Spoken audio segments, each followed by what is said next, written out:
Kidlat News Updates. Mga balita ngayon, pag-angkin sa Batanes bilang bahagi ng China, pinalaga ni DND Secretary Teodoro. Tatlong magkakapatid patay ng makuryente sa kanilang apartment sa Quezon City. Record high sulfur dioxide emission na itala sa Bulkang Mayo. Bulkang Kanlaon posibleng itaas sa Alert Level 3 kung magpapatuloy ang pag-alboroto. Ako po si Cesar Soriano para ihatid ang mga nangungunang balita sa buong kapuluan. Ngayon, Mariing tinutulan ni Defense Secretary Gilberto Gibo Teodoro Jr. ang pahayag ng ilang Chinese scholars na nagsasabing bahagi umano ng China ang Batanes. Tinawag niya itong baseless at ludicrous at iginiit na hindi dapat hayaang kumalat ang ganitong uri ng maling impormasyon.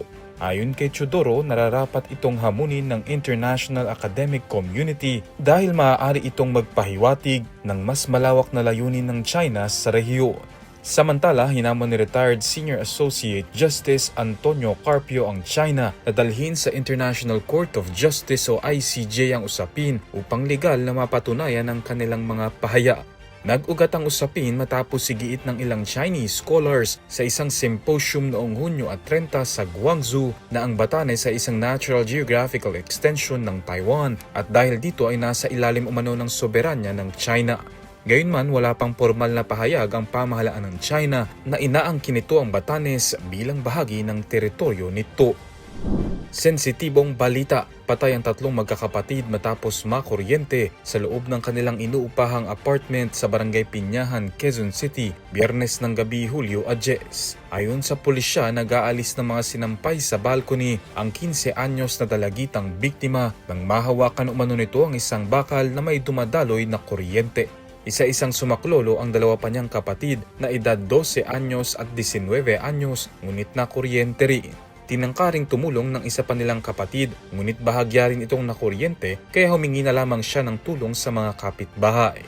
Isinugod sa East Avenue Medical Center ang tatlong biktima ngunit idineklarang dead on arrival.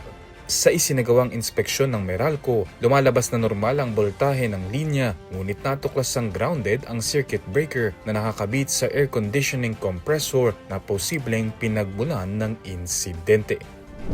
Naitala ng DOST PHIVOLCS ang pinakamataas na sulfur dioxide o SO2 emission ng Bulkang Mayon sa nakalipas na 26 na taon na umabot sa average na 13,128 na tonelada nitong Sabado, Hulyo 11.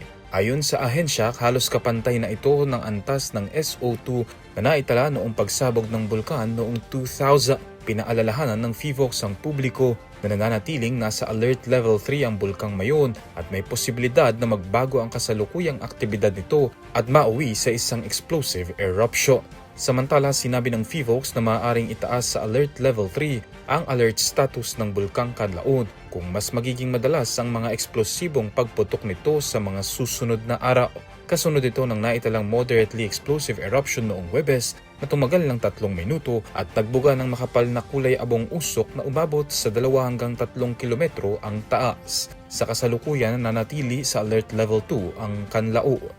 Para sa Kidlat News Channel, ako si Renzo Lenon, nag-uula. ako po si Cesar Soriano kasama nyo sa bawat pagbuto ng balita.